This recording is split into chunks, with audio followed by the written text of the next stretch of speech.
प्यारे बच्चों, आज मैं डॉक्टर आरपी सिंह आपको कैंसर रोग के संबंध में पढ़ाने जा रहा हूँ।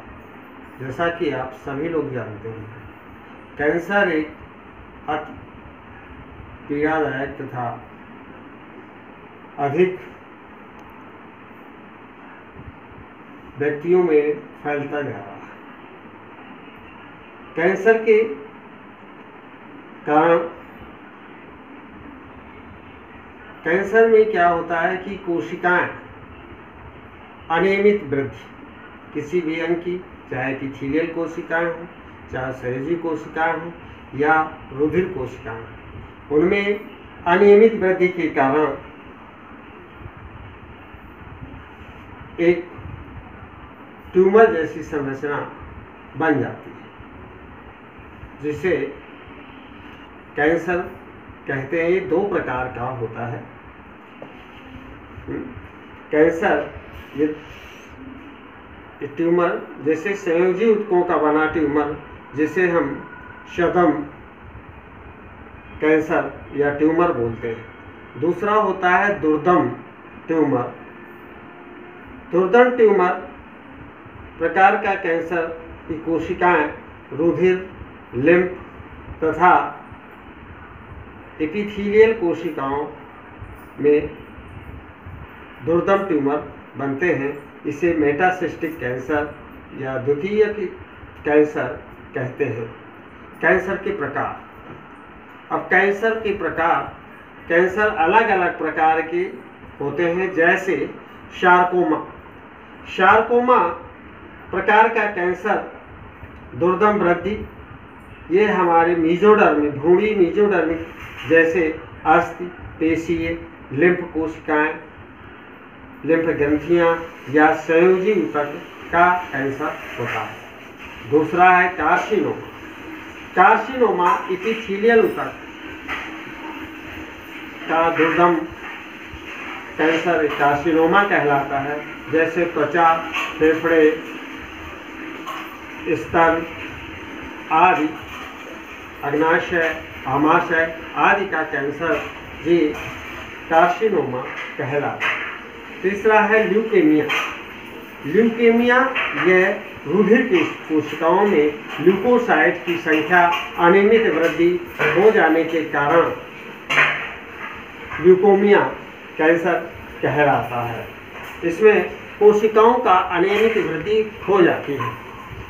अब आता है कि कैंसर के क्या कारण है, कैसे कैंसर फैलता है। जैसे धूम्रपान, तंबाकू की स्विमिंग, धूम्रपान करने वाले लोगों में फेफड़े और गले का कैंसर होने की संभावना ज़्यादा रहती है। तंबाकू का चबाना या च्यूइंग टोबैको, इसमें मुंह के कैंसर और की संभावना अधिक होती है।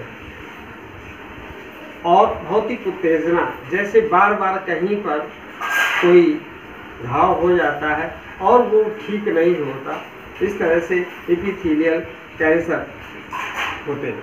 इसी तरह से कुछ विषाणुओं के द्वारा भी हमारे शरीर में कैंसर होने की संभावना रहती है।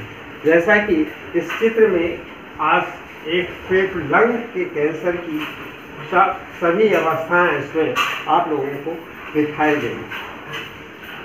लंग्स या फेफड़ों का कैंसर ये सामान्य कोशिकाएं हैं, जिसमें लंग की एसिलिया पाई जाती हैं। ये स्तंभी कोशिकाएं या कॉलमुलर एपिथेलियल कोशिकाएं हैं और बेसमेंट तथा ये कनेक्टिंग टिश्यूज वगैरह दिखाई दे। ये पहली स्टेज, ये सामान्य अवस्था में लंग्स इस तरह की कोशिकाएं पाई जाती हैं। इसकी दूसरी अवस्था में देखिए वही सीलियर कॉलमुलर कोशिकाएं, और इसमें यहाँ की कोशिकाएं अनियमित वृद्धि, ये कनेक्टिंग टिश्यू जो है ये अनियमित वृद्धि कर रहे हैं। और इस अनियमित वृद्धि के कारण क्या होता है, ये कैंसरस कोशिकाएं बन जाती है।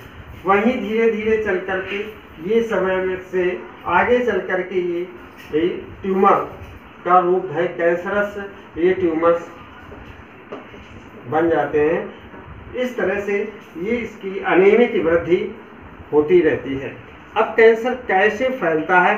किसी स्थान के कैंसर की जो कोशिकाएं हैं अत्यंत तेजी से विभाजित अनियमित वृद्धि, जैसे मैंने कहा कि तेजी से उस जगह की कोशिकाएं तेजी, यहाँ जो सामान्य अवस्था है यहाँ की कोशिकाएं बहुत तेजी से विभाजित होकर के एक ट्यूमर जैसी संरचना बनाना प्रारंभ कर देती हैं। इसमें कभी कभी जो कैंसर कोशिकाएं ट्यूमर से पृथक लिम्फ ग्रंथियों में तथा इसी तरह से रुधिर की कोशिकाएं ल्यूकोसाइट्स रुधिर में आरबीसी और डब्ल्यूबीसी होती हैं।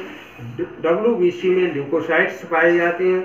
ल्यूकोसाइट्स की एक निश्चित मात्रा या निश्चित काउंट होती है। उस काउंट से अधिक अगर ल्यूकोसाइट की काउंटिंग बढ़ जाती है तो वो ल्यूकोमिया या रुधिर का कैंसर कहलाता है। अब कैंसर के लक्षण क्या है? शरीर के किसी भी भाग में एक गांठ जैसी संरचना या सिस्ट बन जाना, शरीर का धीरे धीरे वजन कम हो जाना, अनियमित शरीर में किसी भाग में अनियमित वृद्धि हो जाना, शरीर का वजन कम हो जाना, रोगी का पेट हमेशा सही न रहना, उसका पाचन तंत्र खराब रहना, कब्ज रहना और धीरे धीरे उसका वेट कम होना तथा सांस लेने में तथा अन्य विकृतियाँ उत्पन्न हो जाती हैं। इसके उपचार की 3 श्रेणियाँ होती हैं। पहला होता है सर्जिकल, कि कैंसरस सेल्स को उनको सर्जरी के द्वारा अलग कर दिया जाए। दूसरे स्टेज में होता है कीमोथेरेपी, एक हो गया सर्जिकल थेरेपी जिसके सर्जरी के द्वारा या ऑपरेशन के द्वारा उस कैंसर सेल्स को अलग कर देना। तीसरा होता है दूसरा कीमोथेरेपी या केमिकल थेरेपी।